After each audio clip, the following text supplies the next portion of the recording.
मध्य प्रदेश के ग्वालियर चंबल संभाग का सबसे बड़ा जयारोग्य अस्पताल समूह इन दिनों अग्निकांडों से घिरा हुआ है। एक बार नहीं बल्कि 2 बार लगातार अस्पताल की अलग अलग यूनिटें अग्निकांड का शिकार हुई हैं। शनिवार रविवार की रात भी कमला राजा अस्पताल का महिला लेबर रूम में एसी फटने से आग लग गई थी। आनन फानन में खिड़कियां तोड़कर केआरएच में भर्ती महिलाओं को शिफ्ट किया गया था। अब इस अग्निकांड के मामले में जांच कमेटी गठित कर दी गई है। ये जांच दल एसडीएम के नेतृत्व में 1 सप्ताह के अंदर अपनी रिपोर्ट देगा। लेकिन सवाल ये भी है कि अंचल के सबसे बड़े सरकारी अस्पताल में आग कब तक ऐसे ही मरीजों को डराती रहेगी। सरकारी अस्पताल के लेबर रूम में चारों तरफ धुआं और अफरा तफरी की ये तस्वीर शनिवार रविवार की दरमियानी रात की है, जब ग्वालियर के कमला राजा अस्पताल में 3 एसी फटने से आग लग गई थी। हादसा स्त्री एवं प्रसूति रोग विभाग के लेबर रूम में हुआ था। इसके बाद आनन फानन में खिड़कियां तोड़कर 56 महिला मरीजों को वार्ड से बाहर निकालकर सुरक्षित सुपर स्पेशलिटी हॉस्पिटल में शिफ्ट किया गया। तो वहीं केआरएच में लेबर रूम के आसपास के वार्डों में भर्ती 130 महिला मरीजों को भी शिफ्ट किया गया था। केआरएच अग्निकांड में राहत की बात ये रही कि किसी भी तरह की जनहानि नहीं हुई। इस पूरे अग्निकांड मामले में गजराजा मेडिकल कॉलेज के डीन ने विभागीय जांच के आदेश दिए हैं। साथ ही कहा है कि अस्पताल में 24 घंटे उपकरण काम करते हैं, इसलिए ये हादसा हुआ है। साथ ही बिल्डिंग भी 65 साल पुरानी है। अस्पताल ऐसी जगह है जो 24 घंटे लगातार चलता है।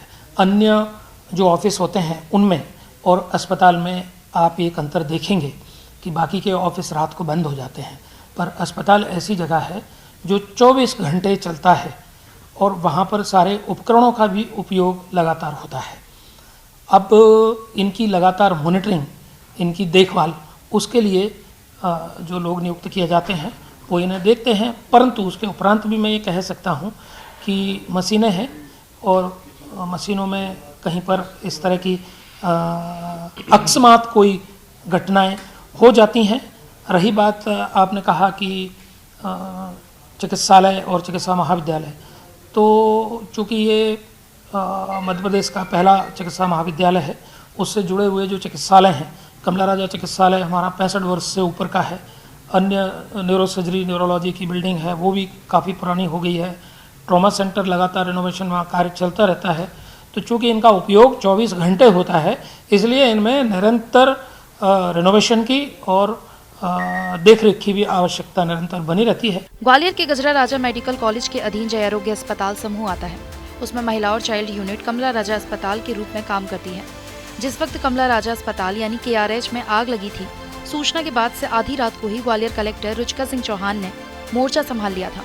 बाद में कलेक्टर ने इस पूरे घटनाक्रम के लिए जांच दल गठित कर दिया है, जो 9 बिंदुओं पर 5 से 6 दिन के अंदर जांच रिपोर्ट देगा।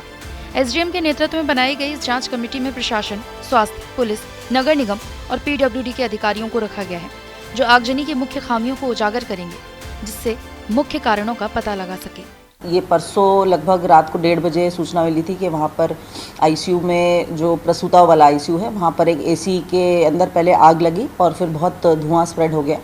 तो चूँकि हमारी गार्ड्स वगैरह की ट्रेनिंग, मॉक ड्रिल इन लोगों की अच्छी हुई है, तो इन सभी लोगों ने बहुत अच्छा प्रयास करके सभी पेशेंट्स को तत्काल शिफ्ट किया। और एज ए सेफ्टी मेजर जो लोग ऊपर हमारे पोस्ट ऑप केयर में भी थे, उनको भी हम लोगों ने सुपर स्पेशलिटी में मूव किया। इसकी एग्जैक्ट रीजंस क्या रहे आग लगने के, इसकी जांच करने के लिए कमेटी एसडीएम की अध्यक्षता में गठित करी है। उनको लगभग 5-6 दिन का समय दिया है, तो फाइंडिंग निकाल करके देंगे तो और ज़्यादा क्लियर हो पाएगा। लेकिन प्राइमा फेसाई जो अभी लगता है वो यही है कि क्योंकि केआरएच की हमारी बिल्डिंग काफ़ी पुरानी है, तो निश्चित रूप से उसकी वायरिंग भी प्रोपोर्शनेटली पुरानी है।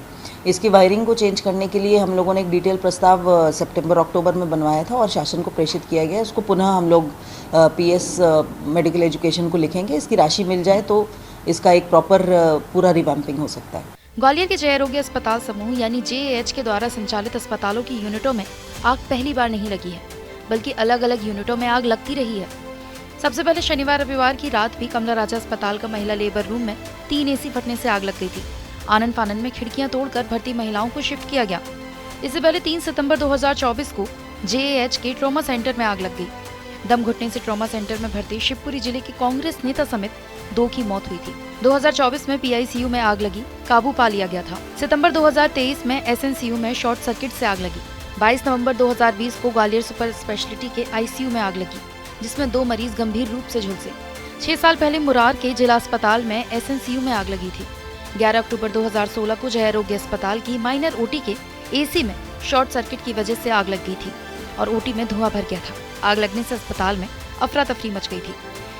बहरहाल ये आंकड़े बताते हैं कि ग्वालियर के सरकारी अस्पतालों में किस कदर अग्निकांड हो रहे हैं, लेकिन जिम्मेदार हर बार आग लगने के पीछे अस्पताल की पुरानी बिल्डिंग और पुरानी वायरिंग के साथ लगातार उपकरणों के चलने का बहाना बना देते हैं। लेकिन सबसे बड़ा सवाल ये उठता है कि सिस्टम की लापरवाही के चलते हो रहे इन अग्निकांडों के बीच मरीज कब तक अपनी जान को जोखिम में डालते रहेंगे। ग्वालियर से धर्मेंद्र शर्मा की रिपोर्ट, TV9 मध्य प्रदेश।